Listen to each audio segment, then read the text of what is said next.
This is the book of the generations of Adam. In the day that God created man, in the likeness of God made he him. I want you to understand that. In the day that God created man, man was made in the likeness of God. In the day that God created man, you were made in the image of God. The Zoe life of God was in you. You were made in the image of God. When the lion saw you, he saw God. When the water saw you, he saw God. Amen. Man was made in the image and the likeness of God, and male and female created he them, and blessed them, and called their name Adam in the day when they were created.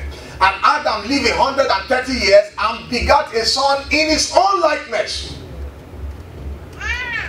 God created man in his own image, but when man fell, Adam began to have sons in his own likeness. If you are a son of Adam, you are not in the likeness of God, you are in the likeness of Adam.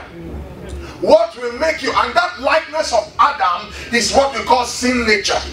That likeness of Adam is what we call sin nature. That's why when Adam was still in the image of God, anytime the lion saw him, the lion obeyed him. Anytime the water saw him, the waters obeyed him. But the moment he lost the likeness of God, and the moment we were born after the likeness of Adam, we lost that authority. We lost that image that made the world and nature and creature to respect us.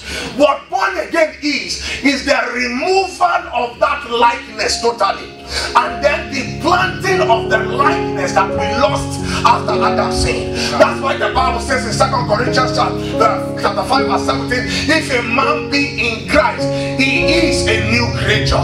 Let me tell you, I never say you are a new creature. They didn't hear.